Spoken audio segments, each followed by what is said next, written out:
Bonjour, je suis Johan de Loma Studio. Et moi, je suis Clémence de chez Creative Matters. Alors, Redoux Passager, c'est l'histoire d'une collaboration entre Creative Matters, créateur de tapis, et Loma, designer. C'est aussi l'histoire de l'envie de proposer une expérience qui sorte un petit peu de l'ordinaire, qui soit mémorable et dans laquelle on aurait envie de se plonger et de proposer aux gens de venir se reposer et plonger leur regard dans les profondeurs de la tapisserie.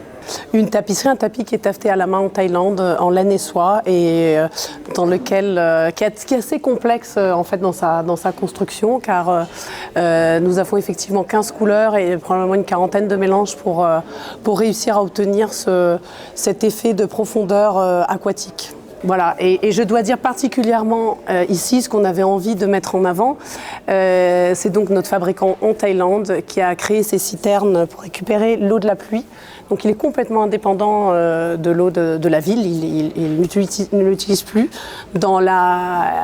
Et donc il va réutiliser cette eau de la pluie pour teindre ses fils, pour nettoyer les tapis.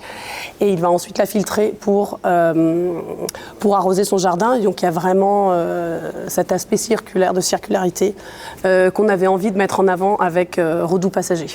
Nous, on adore travailler avec les Loma, avec Johan et Nicolas. On s'aime d'amour. On s'aime d'amour.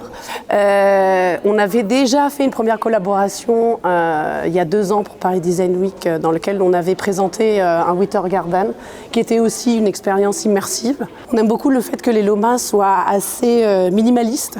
Ça nous aide à un peu recentrer nos idées. Et donc, c'est tout naturellement qu'on a eu envie de continuer cette expérience avec Loma pour Paris Design Week en septembre dernier. Et aujourd'hui à Milan.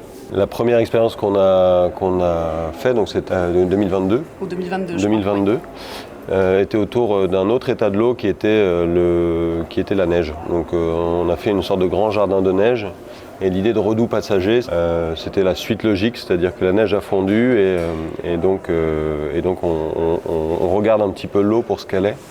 Et on essaye de proposer cette expérience complètement qui donne qui donne à contempler l'eau pour ses profondeurs aussi, et proposer à chaque fois la possibilité de venir caresser ce matériau qui est vraiment très doux, d'où le nom aussi Redoux.